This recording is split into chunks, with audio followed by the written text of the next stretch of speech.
did you guys meet, and how did you decide who was going to do what? Long story. Yeah. It's quite the story. Me and Butter have been jamming. That's Butter. This is Butter. That's Michael. This is Michael, but he's Butter. We call him Butter. Just Butter. Yeah. Anyway, we had been jamming since like high school, and we were looking for musicians that wanted to play this kind of stuff, and we had a lot of trouble doing it. So like in 2009, we just decided to say screw it and just like lay down the tracks. Like I programmed the drums, and then we just invited like 15 people to be guest musicians on the record, and that became Plan B. And then from there, we found Joe, and then from there we found Kurt. This is like, it sort of started out as kind of like people were guest playing on records, and that's kind of what Plan B was. But after that, Corey was on Plan B, and shortly thereafter they found Ben, because these two were in a band together called Discovery of a Lifelong Error, and they joined, and then I joined up, and then Kurt joined up. So Cool. So where the name Plan B came from? You're just like, fuck it, we'll go to Plan B. Like, okay, Kind all of. right, now I know. Or is it like the pregnancy thing? It's mostly pregnancy. Okay. the pregnancy thing. All right, I've been thinking. When life gives you lemons, don't make lemonade. Make life take the lemons back. Get mad! I don't want your damn lemons! What am I supposed to do with these? Demand to see life's manager. Make life rue the day it thought it could give you lemons. Do you know who I am?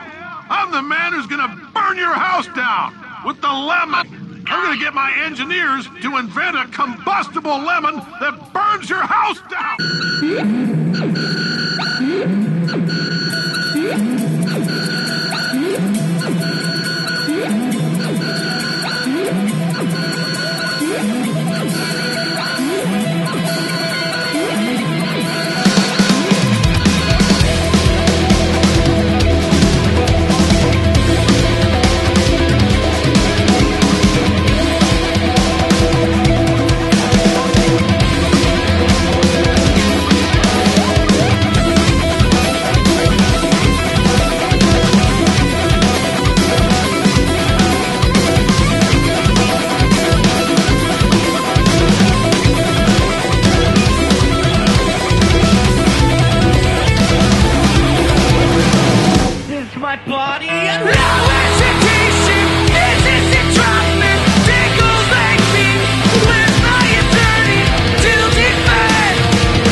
Properties of friction. The whole song is basically just a look at kind of lust, just, you know, doing things because of lust and whether or not your lust is covering up something, like a real problem, or whether you're just a, you know. That's exactly what I was trying to say. Yeah. It's a battling your you know, human nature versus what you think is right or wrong almost. Yeah. And I one of my if I had to pick, like, you know, my favorite line in the whole record, this would probably be up there. It's Corey says this line. He says, "There's a fear that we will end, and that just won't let me begin." So he's basically saying, like, I'm afraid to commit to you because, you know, it could blow up in my face, and I will feel pain. And God, I related to that so much. And that whole part there is just a really cool, visually stimulating part, because, you know, if you draw near, you know, will they start walking away? You know what I mean? Like, if I get close to you, are you going to reject me? Or if I show you myself, are you, you know, I'm afraid to show you myself because you might not like it. And then if you don't like it, then, you know, what happens then? Then I'm just left with this pain. I'm going to give you to the count of 3 to get your lousy, lying, low-down, four-flushing carcass out my door. 1, 2... In the back of your neck, it's begging and calling for sex. If the lizards are laying some monster eggs, and then they finally drop me cool mess. When you're sleeping, I'm crawling out crap to the edge of the belly and slap for 1,000 nights alone in a cavern you call the wall. This up, let's do this. Lift up my legs and say the things I want to. Hey, let me touch, keep touching the part of me. Please keep me from thinking. Why does it make it I hear it again? Why does it make you hear it again? While you were talking, my eyes kept walking to the walkway of your neck, like so we didn't hear you saying. I hear it.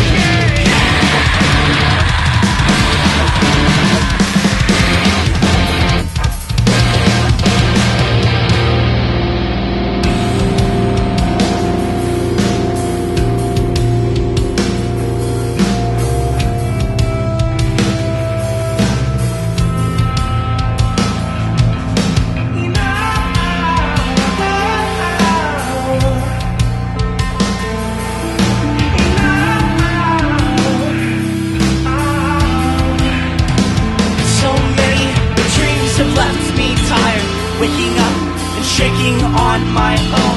I ignored a ticking clock to call you and made a weapon of my phone. Poor judgment and bankrupt morals. A girl without a penny for her thoughts. I guess I liked you cheap. I guess a conscience long since rot. Send me spiraling so lost into the planet of your skin. There's a fear that we will end that just won't let me begin. And though I have no qualms with lust, your body is a howling, haunted petting zoo that I really shouldn't. 'Cause touch.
inspires you guys to make the music that you do? Like, what gets you going when it comes to music? Satan. No. No. God. Honestly, what inspires me is the fact that there isn't really that many bands with what we're doing. So I get inspired by creating something that I feel is new and creative, and sort of kind of back to what Corey said, like mixing different genres and making it cohesive and having a record that flows and has many different elements. That's inspiring to me. I want to listen to a record and I want to hear tons of different elements that I like, and I feel like, you know, we do that beautifully. So Yeah, I that's think we what all, inspires me. Oh, sorry. I think we all kind of inspire each other too. Like before I was in this band, like I don't know, I was just in I kind of plateaued as a guitar player, but like having Mikey, you know, teach me the guitar parts for the songs he wrote, and then learning more stuff, like it just inspired me to be a better musician. Than watching Butter play, and then hearing what Joe can do, and then hearing their, you know, the vocal parts they come up with. It's just this crazy nest of inspiration that we kind of work together with. We're a pretty eclectic group of musicians. We, like we said, from our listening, you know, from what our evidence from our listening, we all come from different musical backgrounds, and from everything from just serious jamming to some of us are even somewhat classically trained and can read music. It just depends on the person, but that's what makes it awesome, is that it all fuses together really well. I mean, it's worked so far. It's a good time. Especially when there's so many shitty bands out there. That inspires me to make better music. Yeah.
Why?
about a lot of different things, but I guess it kind of has a blanket underlying theme. Lots of sarcasm, lots of, just heartbreak, life. I always write from life, and I feel like Corey does too. There's no what's it called, like scenarios that we like make up and do something with. I mean, I've written songs like that, but not for A Lot Like Birds. I think the best lyric that can describe the whole record is, I think I'm still fucked up, time didn't heal me, oh God. Because, you go through life and you go through stuff and people say like, well, time heals all, you just gotta, keep going or whatever, and eventually things will get better. And I think really the biggest underlying theme is that sometimes time doesn't heal. A lot of the lyric writing process was can be attributed to the fact that Kurt and I had just really met each other. Yeah. I was in Georgia visiting my family when Kurt joined the band, and it wasn't long after that we went up to Portland to start writing lyrics. And so I think we were both a little tentative about meeting each other and maybe clashing and not having the same ideas. But a large portion of the lyrics are a collaboration between him and I, just having late night conversations and discussing our life and trying to figure out who both of us are. You know what I mean? Like, who are you, Corey? Who am I, Kurt? Like that sort of thing. So there's songs like you mentioned, like the Blowtorches Applied to the Sugar, that are just, it's a discussion of like an uncanny similarity that he and I both had in our past. There's a lot of looks, like sarcastic looks and genuine looks at optimism and cynicism and the differences between those two things. I don't know. Each song is a story that we both kind of have in common. It was a really cool way to be able to bond with each other and also write music at the same time. And, I don't know. It's weird how it worked out. It is. It was like it's like going on a blind date and then meeting the girl you're gonna marry. You know what I mean? And it's like whether you like it or not, this is supposed to happen. But.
broke a mirror, put the shards into his arm. Yeah, a hypodermic needle, but it didn't do him harm. A little self-reflection went a long, long way. Now he's hiding in the cellar, scared to show the world his face. But I never learned a lesson that I didn't teach myself. May I've lost my shot at heaven, but I bored myself with hell. Lots of Mother Nature for every chance you get. Well, I've really come to hate her.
That's a wrap.